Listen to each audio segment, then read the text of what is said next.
One thing I've learned, if you don't hold their feet to the fire, everybody gets burned.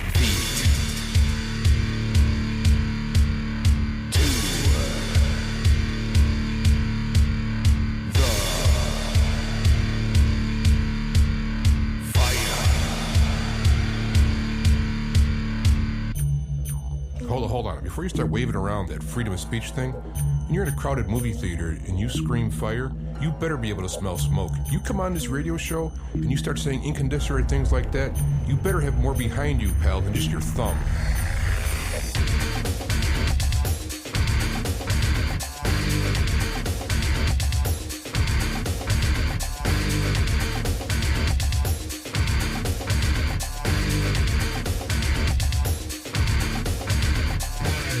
I've been listening to talk radio for years, and one thing I just can't stand is when the host has to, push his way onto people, beat the callers into his way of thinking, extending his ego, or when the callers call in and say something so outrageous and the host lets it go unchallenged.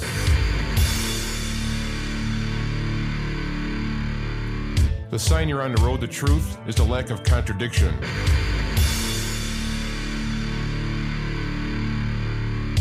You want to find truth, you just don't simply believe somebody because of their authority or their degree, or you listen to what they say, you test it against reality, and you hold their feet to the fire.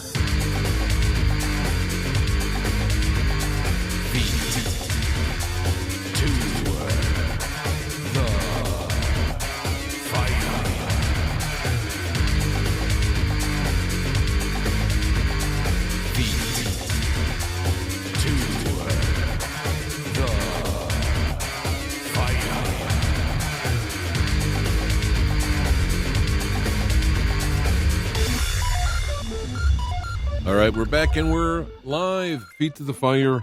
I'm your host, James Zafiyanchik, the Black Knight, Talk Radio.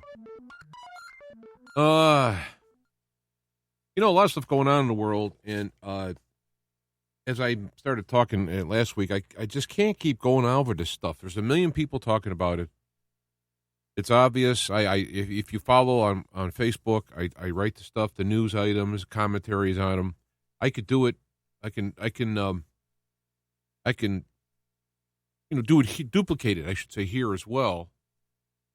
But what I thought I'd talk about helps us understand what's going on in the world because of all the, what would be the word? The lying, the duplicity that's going on, the people that are explaining things how you want you to believe, how you want, you should be thinking, and telling you how to do this, appealing towards your lower nature or fear and so forth, lust, greed, power. There's all this stuff going on, right?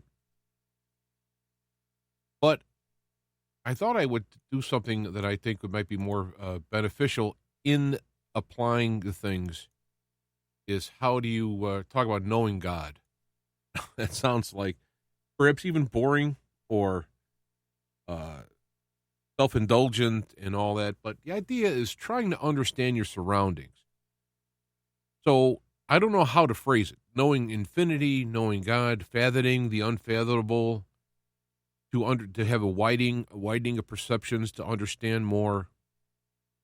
People used to think God was throwing lightning was creating lightning bolts because he was angry. The more they knew about it, they can understand it more. And, this is how I'm saying.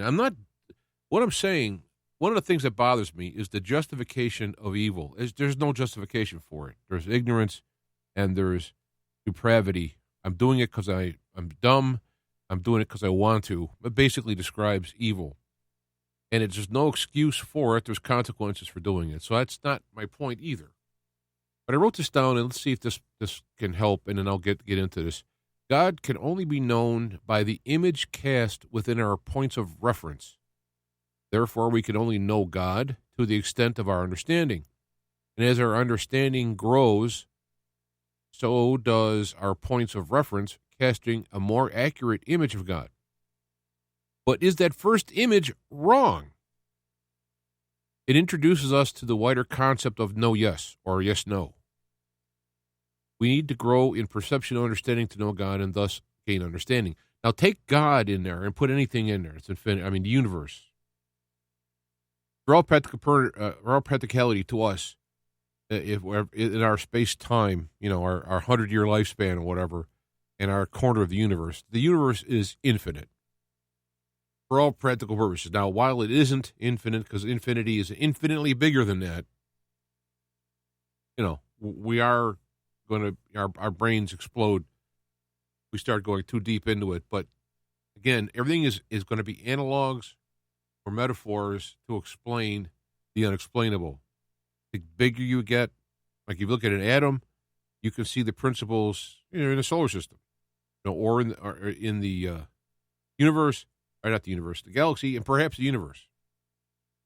So these are the type of things that we're talking about. As you want to understand God, you can look at a list created by an arbitrary person in time or group in time. Look at Hindu, Bible, whatever.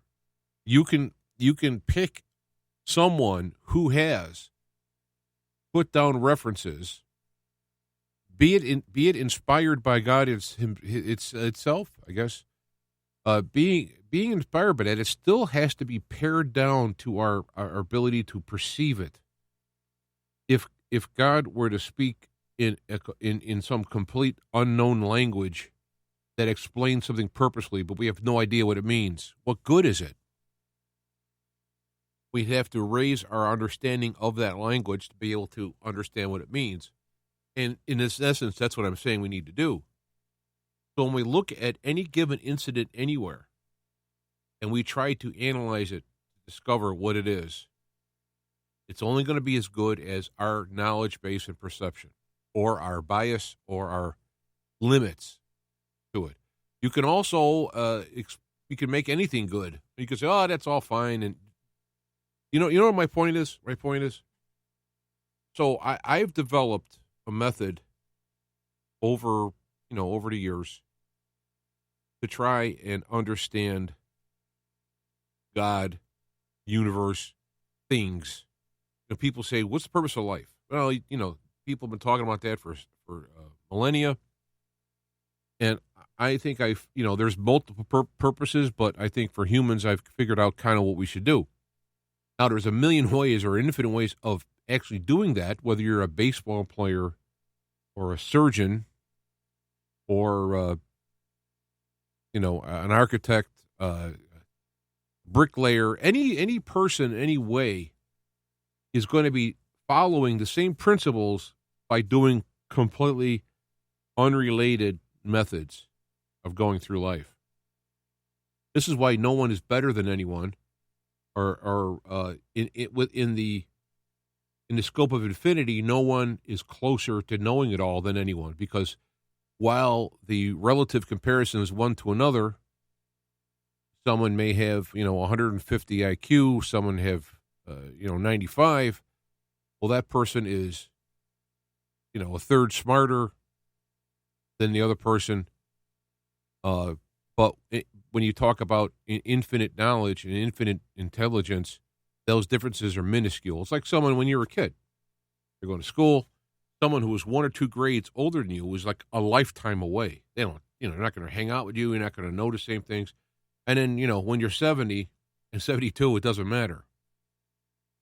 These are all ideas of references. And what I have done myself is by painting all of these analogs and metaphoric references, you begin to understand the mechanism of things. The theory of everything is the thing that scientists is looking for, but they're only doing it within a physical world. So they could never come up with the whole answer. And so I thought what I would do is I would give a series of examples and how we understand things and the reason why we have trouble. You take any particular denomination of Christianity, a good example, there's a lot of them, and you realize they're all talking from the same Bible, and yet they have somewhat irreconcilable interpretations of events. Or let's just take Holy Communion, for example, Last Supper. In the more of the Baptist way, it's just a remembrance, and it was grape juice. You would take another evangelical perspective. It was a remembrance, but it was wine. In other words, alcohol. And you go farther up the thing. Well, it was wine, but it turns into Christ's blood after you ingest it. Then you go farther up the spectrum. It is actually His blood when you drink it. And they go through all these things of what it means. What it forgives sins, or it's a remembrance. It's all from the same aspects of the Bible. And there's an argument of who's right and who's wrong. And then there's people who don't even care. And they miss the purpose of what Jesus did for it, and so on. And you can argue about all that stuff, but basically, if you miss the principle behind it, the details don't matter. It's the phrase of like arguing how many angels are on the head of a pin. It doesn't matter. Because if there's 5 or 5,000, it doesn't matter. What matters is right now is following the principles Jesus taught of how to live our life and what we should do while we're alive and the goals we have as alive, because we're all going to die and move on to another scenario, and we need to get whatever we got to get done here. And the greatness about God is that He offers Jesus to those who would follow His principles and call upon Him for actual intervention. You could do that. And I'm not even saying somebody doesn't intervene in other ways. It's already getting bogged down, and I'm trying to not even do that. So let me go back and look at give you an example. My daughter, when she was younger, got glasses needed for school. And when she put the glasses on, I never realized how bad her eyes were. Or put her glasses on, she thought, wow, I didn't know you could see the leaves on a tree. I just thought it was kind of a green, fuzzy thing. I thought that was quite profound. First of all, I was embarrassed that I didn't realize my daughter's eyes were that bad, and they, could have got glasses earlier. But I mean, she didn't complain. She didn't go to school. There it is. But I was kind of like, wow, I didn't know that. But using that example in the context of what I'm saying now is that with the clear understanding, i.e., glasses, proper vision, you can understand the makeup of a tree better by looking at it. When you pointed up to that and said, what is that? And she said, a tree, she was correct.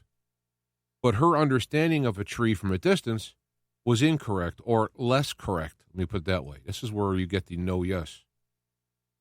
And by putting on the glasses, she could see clearer now to have a better understanding of the tree. So if you look at items on the tree, let's say you take a tree. I wish it would have been nice maybe if I had a visual example of it, but just picture a bare tree. And you're looking at it straight on in a two-dimensional manner. You have the tree, and you take a point on that tree. Where is that point? Well, it's over to the right a little bit, about 2/3 the way up. There's that point. But when you look head down on the tree, you now have the depth in the three-dimensional space of where that dot is, which you couldn't see on there.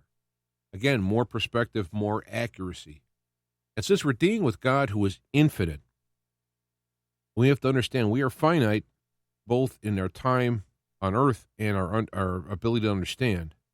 And you want to know God who is infinite. It's impossible. I mean, it's impossible. You don't have the mental capacity, you don't have the time frame or the methodology to learn to know God. What you can do is you could know God within your frame of reference to the best of your ability. And then as you get more information, as your frame of reference grows, you could know God more accurately. It's not that you were wrong the first time, it's that you're more accurate. And as you learn to grow and learn God, you have a better formula for understanding God. I bring this up because when I was in the Baptist church, fundamentalist church, and when I found some problems with the doctrine, now I was believing the Bible was 100% accurate, it was the Word of God, and the Baptists interpreted correct. But early on I learned the phrase lack of contradiction. When something is true, there's no contradiction. If you have a contradiction, some of your principles that you're using are incorrect, need adjustment. So when you're trying to understand something, when you have these various denominations, how can they be wrong and right at the same time? It's all from relevance and perspective. And what I did was when I started to grow and learn more about God, I realized that some things are important, some aren't, some are more legalistic and don't lead to what they're designed to do. You follow these particular rituals and you will be holy. Doing the rituals does not do that. Understanding God as revealed within the rituals will bring you closer. And this is where it all starts out. Then it all becomes empty rituals and doesn't matter anymore. So as our references grow. So, I used to try and find out, you have let's just take some somewhat harmless examples. Was the earth created in 6 days or not? 6 24-hour days. At one point, you could look in and find out what the day was in Hebrew, and then you could say, well, there was a 30-day month in the Hebrew way of looking at it. There's actually more, you can get into that analytical stuff, which is heads at a pin, angels head at a pin, and is irrelevant. It doesn't matter. But if you look at whether God created the universe, that is the point. When you get into science and evolution, and it says, did the Big Bang create the universe just because? That's just what matter does. It's just the way it is. Their explanation is no explanation. They can come up with, it can compress this to a certain amount and then it rebounds out. Well, why? Why would that happen? Why would it have exploded the first time? So you either have to have a Big Bang that started for no actual reason and will expand out for infinity into nothing, so that the whole huge universe is basically going to be molecules that are far apart and nothing. Or you're going to contract back down and collapse and rebound again. That seems a little nicer because then it explains the first one. There was no first one. This is how it oscillated. So right off the bat, people who believe in Big Bang also believe in infinity. This has been going on, but there's no creators. No one's starting the process. Or some people say that it starts spontaneously. In other words, it just does. And they try to explain all these things, but their goal is to explain it without a creator. So when somebody comes up with whether it's a 6-day universe or whether it was 6 periods of time, whether it was evolution or not, the question is not whether it was evolution or it was 6 literal days. The question is, did God initiate it under his particular rules and methodologies, or was it out? There is no God by itself. When you make that delineation, it starts to get irrelevant if there's 26-hour day, if there was, it doesn't matter now. What you're focusing on is within the culture of the 6-day creation, they came out with the truth that God created. In the beginning, God. That's the absolute truth that is irrefutable, other than just to say no. And when you say no, you don't offer an explanation of how it can. Your explanation is because, well, that's just the way it is. Well, I could say, well, God created the universe because that's just the way it is. So when you're looking at evolution in the sense of godless evolution, in atoms banging together and the ones that happen to stick together, that's that way. Or you want to talk about a guided evolution through, I don't know, through earlier forms of life, whatever. To me, the important part is God created. I myself and you listening have been planned and created. The mechanism has been made. The following along the way of our spiritual evolution, if there's multiple lives, that's another question. Is there reincarnation? Is there multiple lives? Doesn't matter. We're in this one now. We're not here planning our responses in spiritual growth to spread it out over the next 5 incarnations. It doesn't matter. We don't know what we did in the last one because it doesn't matter. Well, some people do remember, but they can't prove that they did because it doesn't matter. What matters is right here, right now. Well, how come someone's got money and someone don't? Someone's got privilege, someone doesn't. Someone has a bad leg, someone doesn't. It doesn't matter. It matters to the individual what they're supposed to do in their life, and it matters in our collective how we help one another. That's all that matters. It doesn't matter. Well, in the past, it used to be where if you had crime in your family, that means the kids were going to DNA bring it forward. And while some things may be transmitted through DNA, I mean, they've had things where a child of an alcoholic has a tendency for alcoholism. It doesn't mean he will, and the environment and spiritual intervention of growing in God can overdrive anything. You have a kid coming out of a terrible family who's a good, loving, God-fearing person, God-loving person. And then you have the same family, same people in there, and you have people who are evil, harmful, whatever. How did that happen? Wasn't the DNA that did it. It was that individual working in this particular life with what it had and leaning on the spiritual. There's people in there in that person's life who happened to give a good spiritual example, a good human example, and it resonated with them. So what I'm getting at here is that it's going to take eternity to learn to know God, And we will never get to that point because God has had eternity head start on us in his godness, his personhood. And we got an infinity to learn to get there, but he's already got infinity head start. So we're never going to learn it all. That's a good news because it's always going to be new and fresh. That's why when you see the Q in Star Trek, they're all bored and nothing because they live forever. They have nothing to do. It's all bored. No, there's an infinite amount of things to learn and do. There's an infinite amount of universes, infinite amount of dimensions, infinite amount of everything. So that God, who has been here from infinity, has an infinite amount of things that he's doing at the same time for an infinity. And we jump in that at some point, being a finite being, somewhere along the line, we jump into this train and learn and grow to be like God. So we can't fight about those little things. I had a person who was a long-time listener. I knew them before I did the radio. I went down to Indianapolis to see their band play. When this person found out that I doubted the pre-trip rapture theology, I was deleted from Facebook and never heard from the person again. What? I didn't say that I was not saved by grace by God through Jesus. I didn't say that. I agree with that.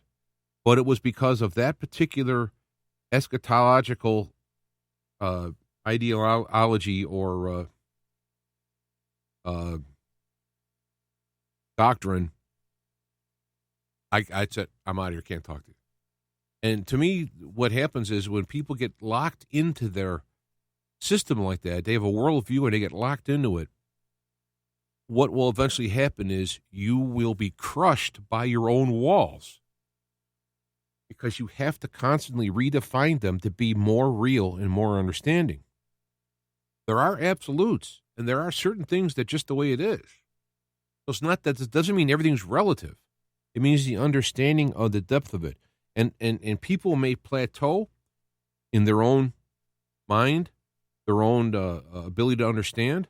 They may plateau along the way, but what they have done is they will understand God the best that they can given the points of reference. And God will manifest himself, as I put it as the image cast. It's almost like if it's except the shadows is a negative metaphor, and I don't mean it this way, but God is in a multi-outside dimension.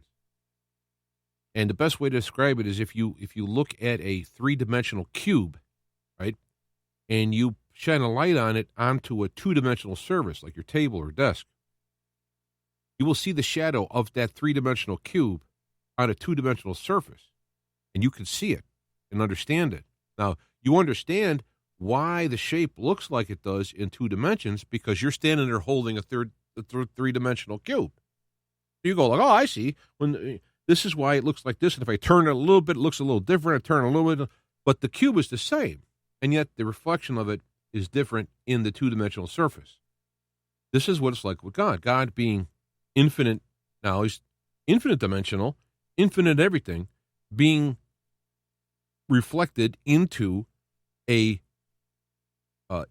finite 3-dimensional representation. But as that image turns and light, the light will say shines and makes a shadow, makes an image on the 2-dimensional surface, or in our case, 3-dimensional surface of Earth. As that perspective changes from different ways, you get different reflections out into the real world. And it's interesting is because I think a lot of times we have I would make the bold statement, I know, that we control a lot of that limit of how God can reflect in our life and our understanding. If you are to, also a lot of times people have had abused when they were children and whatnot, and they have they've grown up with an incorrect mechanism to understanding God. It's been tampered with or bent or whatever, torqued, twisted, and it can be untwisted. There may be a limit because of that image that sometimes one can be totally healed, and because of that initial problem, could actually understand by God even better than before the event. This is why I think bad things are allowed to happen, because first off, this is a 3-dimensional world and stuff happens. But it also is that God allows these things to happen in the fact that he created the world, saw the earth and called it good, is that it's not that, murder and whatnot is good. It's part of the mechanism which is allowed to happen, and who knows how many times it's been thwarted by individuals who happened to be in the area, or for that matter, angels sent, or, whatever. But God allows bad things to happen. When I say bad, I got in quotations because that's how we think. And, because good will come of it, or can come of it. If nothing else, you can grow from it and be a better person. Maybe you were going to be an egotistical ex-murderer, and because of how you were mistreated, you have a broken spirit, and there's harm in your life, but you didn't go that way. I can say this stuff all day. I'm only saying it for reference sake. It's prejudging when we say, well, how come God did that? That's bad stuff. He must be punishing us. It must be a punishment. And Jesus dealt with that's why I love reading Jesus stuff, because he dealt with his stuff. So they say, well, how come this guy is deformed? Is it because his parents sinned, or did he sin in the womb? And Jesus just was a non sequitur. Guy said, got nothing to do with that. And in the case of that individual, that person came into that world and had that infirmary, so that right at this moment, Jesus could show the power of God in healing. And that person was healed. So in that specific case, there's the case. There's the layout of it. Other people could be limited for becoming evil by going through infirmaries. Some people will help other people who will then turn around and help them through their infirmity, and they'll be better for helping. I mean, there's a million things they could come up with. I just want it to be nice and everything fine, and, it's all puppies and rainbows. That's fine with me. I'm not trying to, look for trouble. But I'm just saying that if we want to understand God, and we want to understand the mechanism of the universe, we got to first say, hey, there's no chance I'm going to understand this on my own. I need help. I need guidance, because there's an infinite amount of points to start looking at. And this is where the humble people find answers, in that they look to God. And if you walk along with it, there's that Romans 8:28. All things work to good for those who love God and who are called according to his purposes. How I would phrase it, is that people who are follow within the shadow of the umbrella of God, the umbra. I think I said this last week. Sounds like familiar. If you follow in that, here you are in this space and time, and if you follow, I don't want to say the carrot, but if you follow the lead, it's a very subtle lead of, that's why I like using the umbrella metaphor.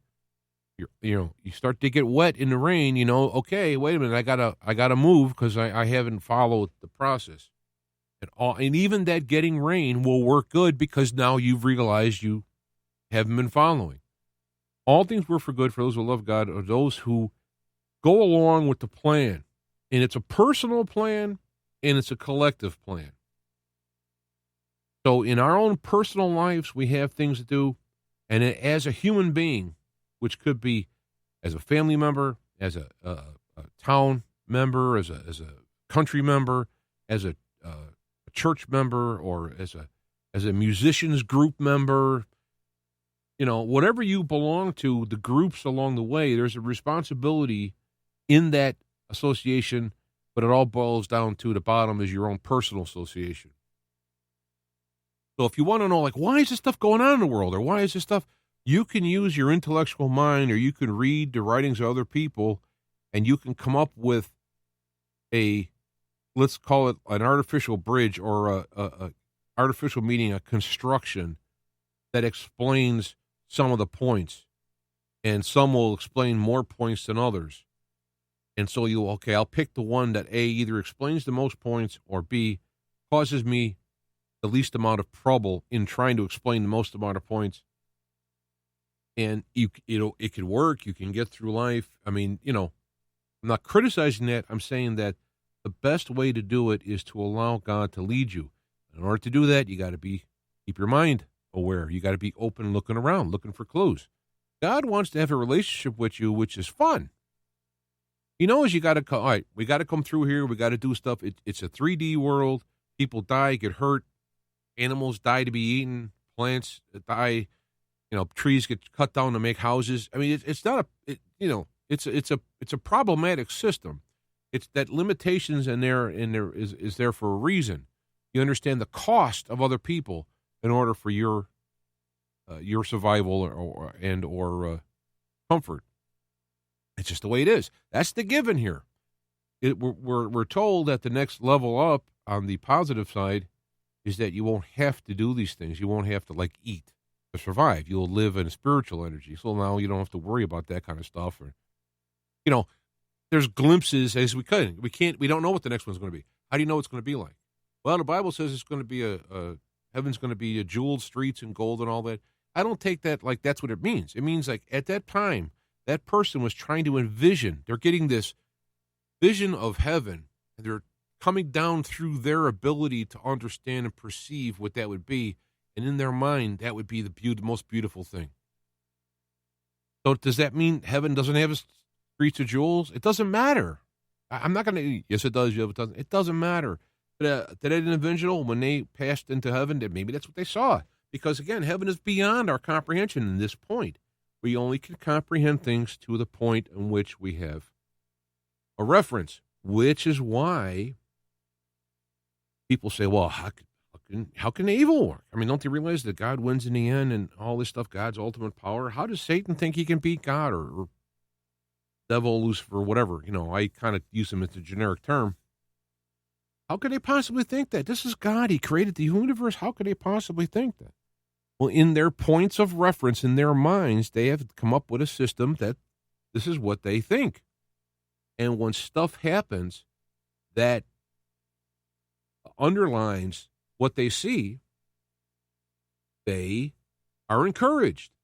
And right now, to step out into the real world right now, there's a lot of stuff going on that's very encouraging to the negative side, to a side of power and taking, stealing, breaking, whatever. It's very encouraging. And so what it does is it allows the people who are maybe they're delving in that, they're playing with that, going like, oh, and they go farther, more and more.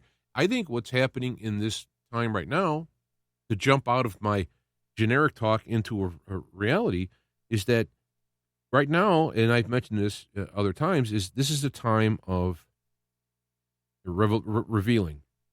We're finding out who is really what people's hearts are really, and they're being what will be the word? They are being not led. They are not even being enticed.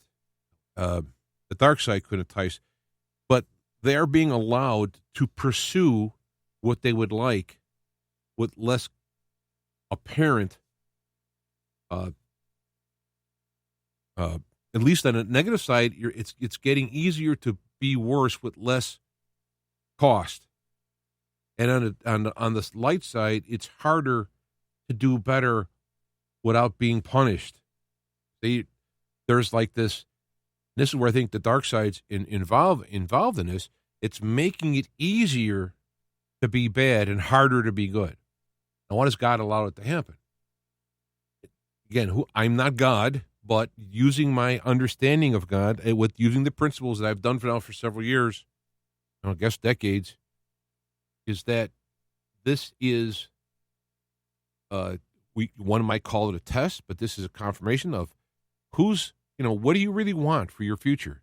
Do you want a future where it's selfishness and I take from my neighbor does his needs and wants does not matter? What I want matters. I'll take what I want when I want it. It doesn't matter the repercussion. Is that like I want to go that way? Or is it you're going to do the right thing and help other people even if it inconveniences you, and some point even the point of even sacrificing yours for the help of others that way? If you have this goal to do right no matter whatever costs and all that you're going to be going that way. And it's the wheat. The parables are the wheat and the chaff. When you get the wheat, you brushing floor, you throw it up in the air, you separate the wheat from the chaff gets up burned, the wheat gets taken. This is what's happening at the moment. So when you look at what's going on TV and you go like, I cannot believe the stuff that's happening. 10 years ago, this would be outrageous. 20 years, it'd be like people would laugh at you to think you're doing this stuff. And yet here it is.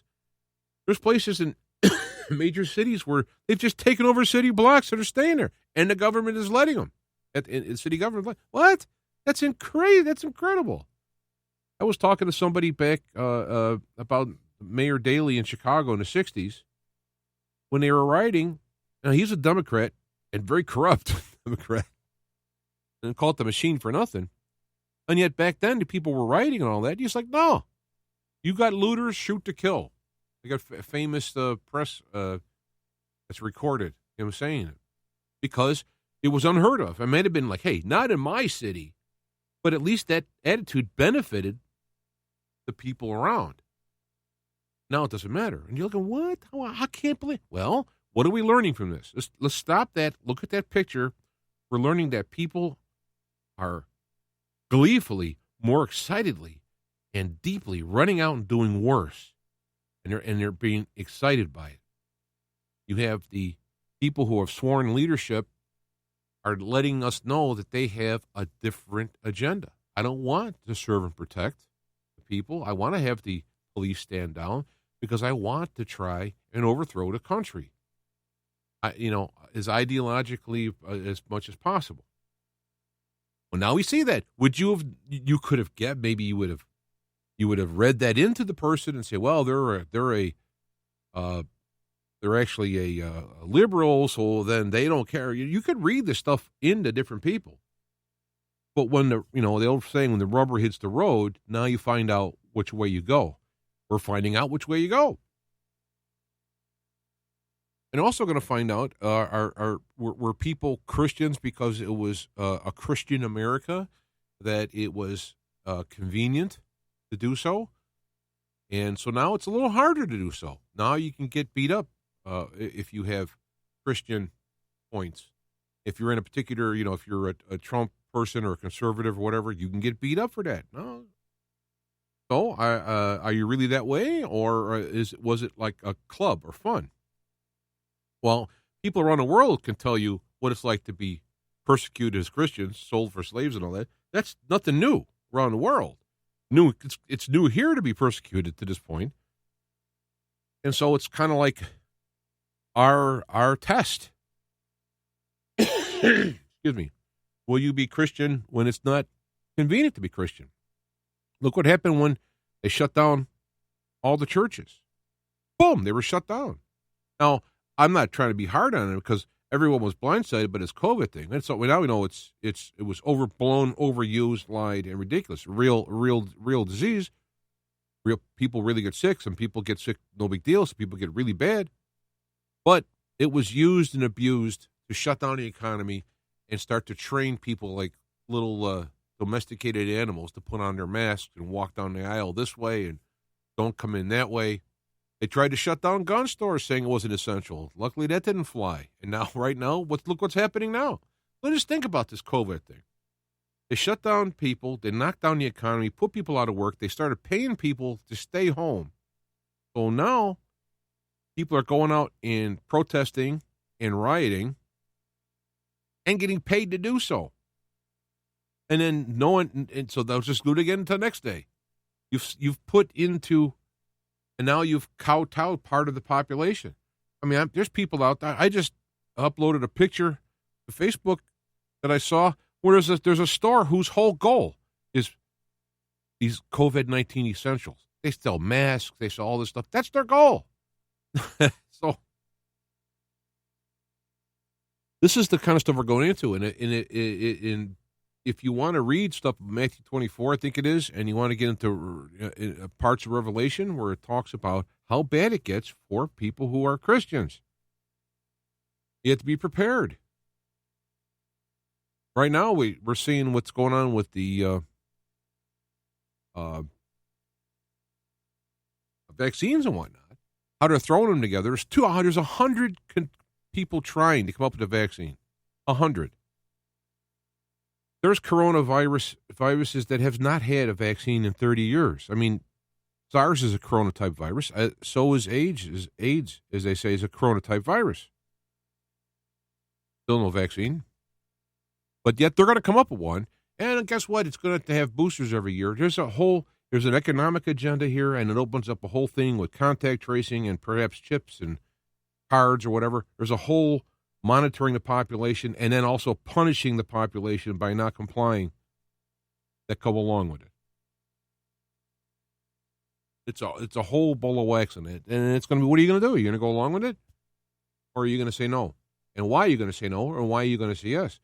This is what it is. This is how I look at it. And it explains why things are happening at this point and to this degree. All of these things I'm talking about, there's no contradictions in it. The contradictions will be in what I don't think that this should happen. The Constitution says this, my interpretation of the Bible says that, and so it shouldn't be happening this way. So you can either adjust your interpretation and understand what's going on to explain why these contradictions are here, or you can just force fit it and ignore other things.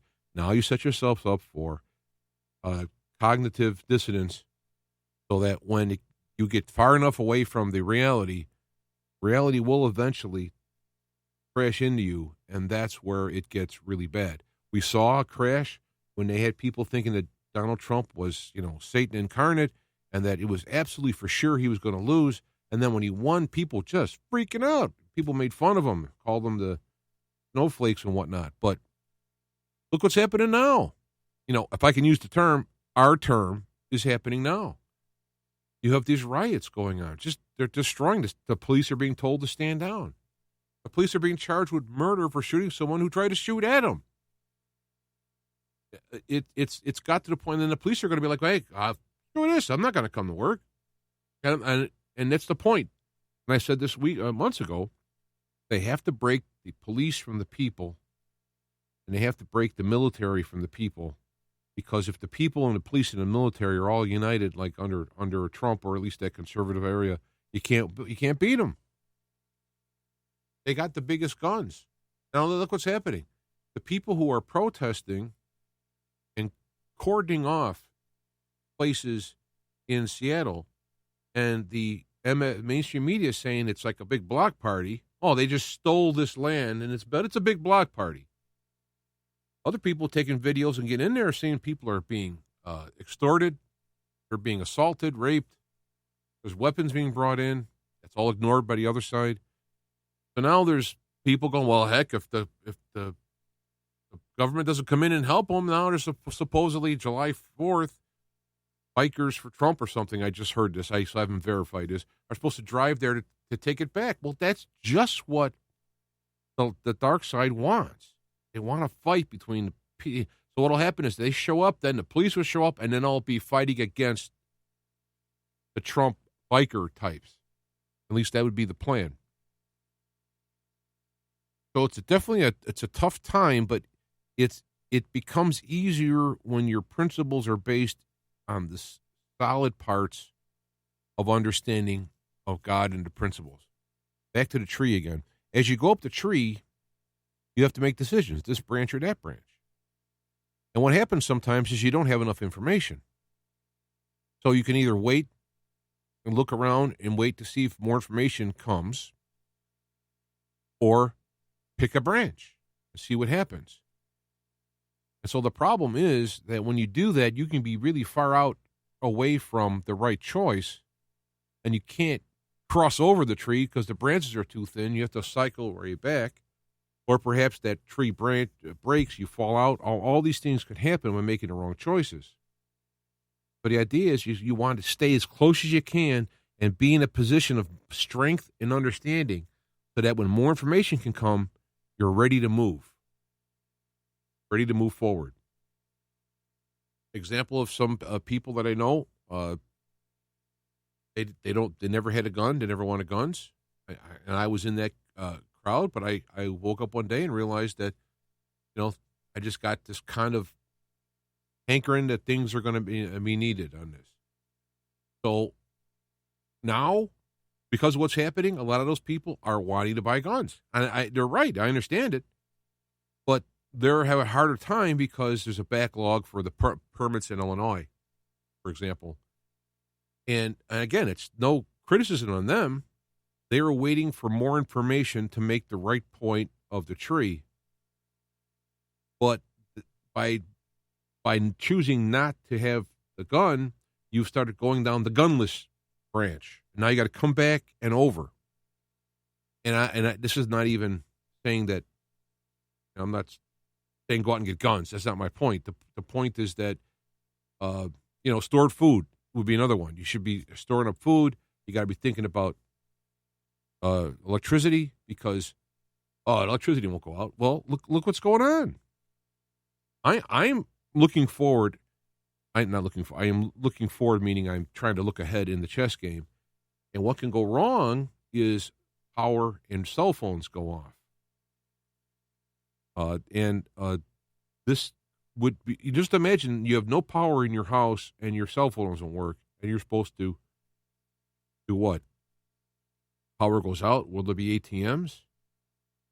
Will the stores be open to sell food if the power goes out? Well, how do you know the power's going? I don't know, but I'm looking at if the dark side gains more power in this system, all we can do is look and see what happened in China and in Russia.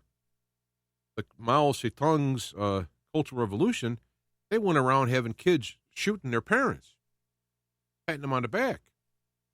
They killed 100 million people. I mean, I guess we don't know the number, estimated, but it's a lot. It makes it look like a kindergartner. And this is the type that's happening now. We're having our own cultural revolution. They tore down statues, got rid of the symbols of the emperor, and set up a dictatorship, not a group of people. So they didn't set up a republic. The People's Republic of China is not a People's Republic.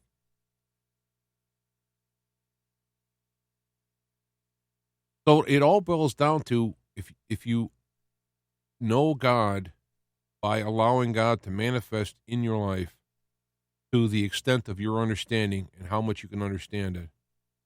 And as you do that, your understanding grows and you can learn more. Some of the principles that are needed at the bottom, that God loves you. You don't have to prove yourself to God. You can't actually reach God because to reach God is allowing God to not even reach you. God's already here, is to manifest within your senses, your range. And that's what your goal is, to allow God, not find him, not define him. And I'm saying him out of habit. That God is neither him or her. But it sounds funny, so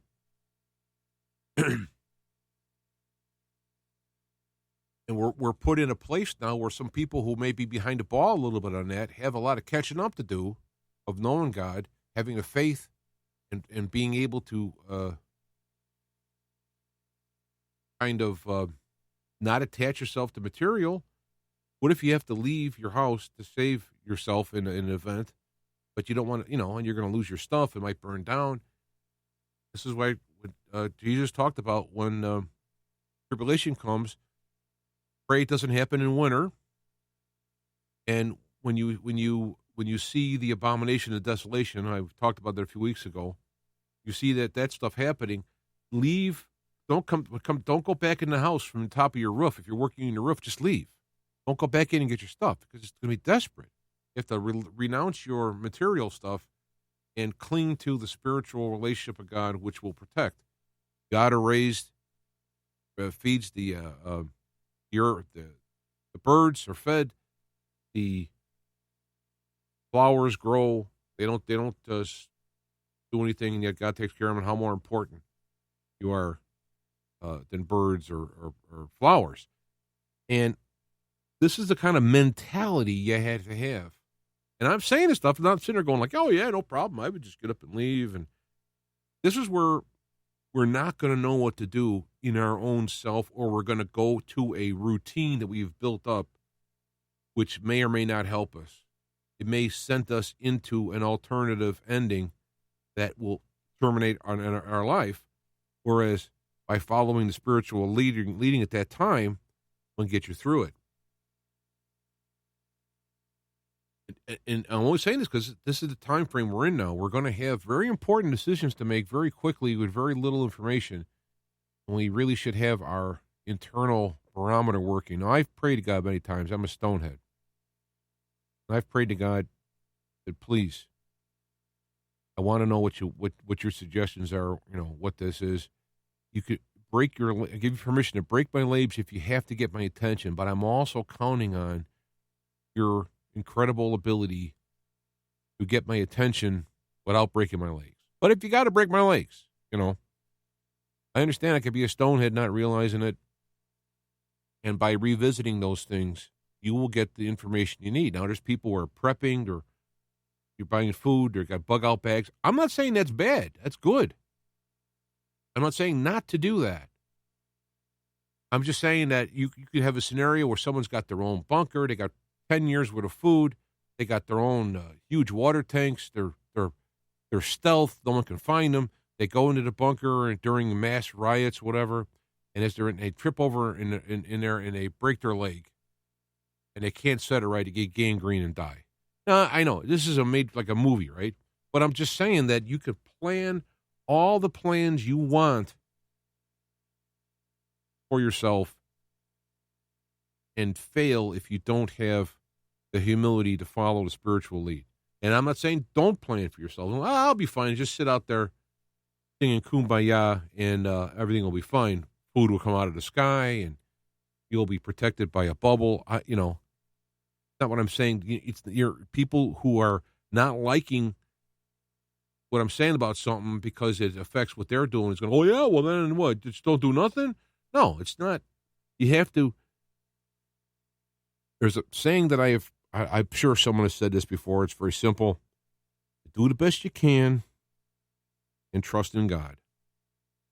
Because whatever you've prepared, if you've prepared it in the sense of serving yourself and others, God will use that. You allow yourself, you say, God, here I am. You can use me in this grand, whatever's happening now, grand scheme of life. God will use you. Now, the thing is God is going to use you.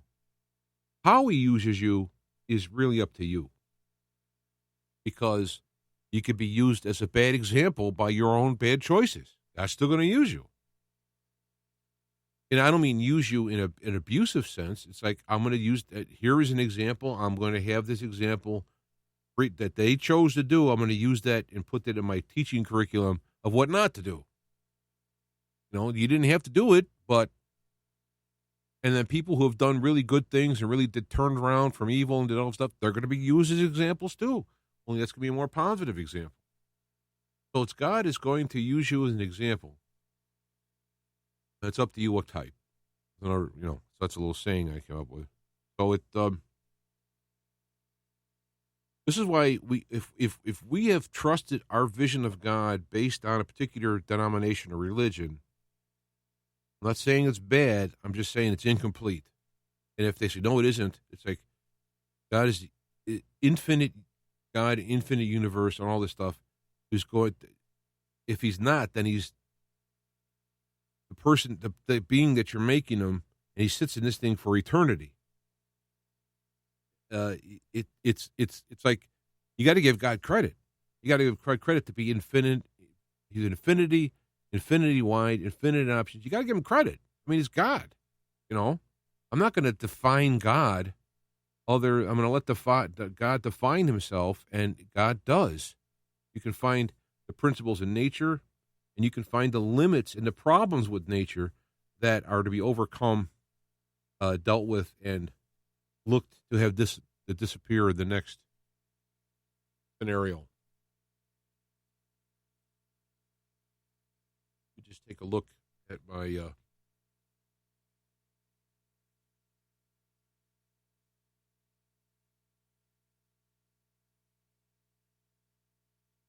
I'm just going to look to see if there's any.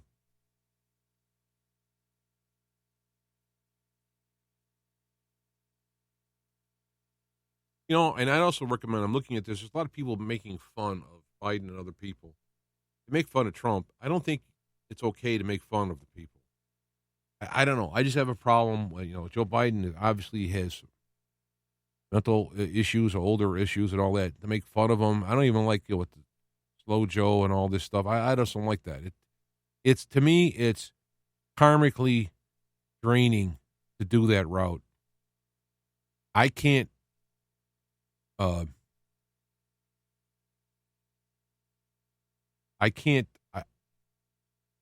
I'm just saying that to me, we ought to think about what would Jesus do, and I just don't like that aspect of it. I think we should take the higher road on this. As obviously, he can't do the job, but they couldn't sell anybody else there, and they're going to put somebody who wouldn't have got elected underneath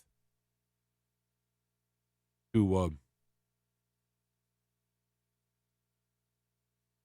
I'm just looking now. There's a bunch of information coming out that a lot of people applied for tickets with no intention of going, and to make the crowd look small. And if you look at, it's still 15,000 people, but if you look at what the news people are talking about, oh, he's did less people than before. He's losing, I don't even watch it. I come across it and I turn it. One of the things I would look for is to stay away from the narratives, be it right or left. Stay in the spiritual teachings of Jesus, who I think was able to define God within our space-time continuum, within our points of reference, very well. That not only does it understand it in our points of reference, but it actually has us grow deeper in understanding by following those analogs and metaphors and explanations.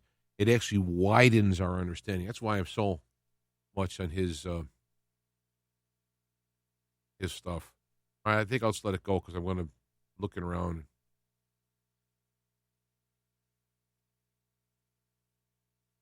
I'm just going to let this go at this point.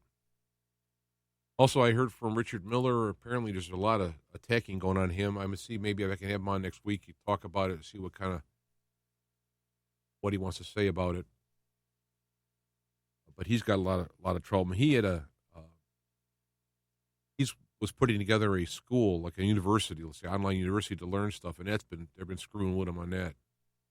It's pretty bad. So we'll have him. Maybe I'll do it. I'll talk with him this week. People good to have him on. So I think I'll do that. All right, I think I'll let this go because I'm going to start to ramble here. And we'll talk to you the next time. God bless. Take care. The Ancient One, my old friend, please come back and walk again.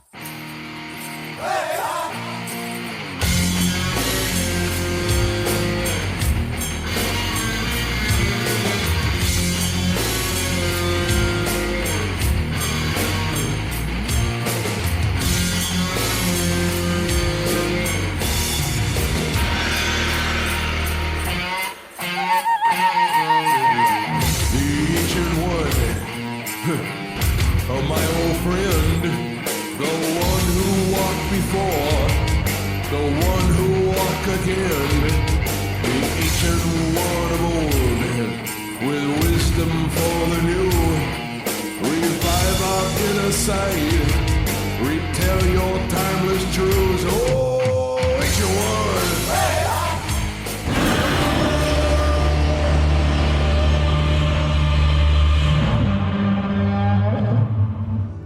Feet to Fire is a production of IPS Media Works on the OnSync Radio network of stations.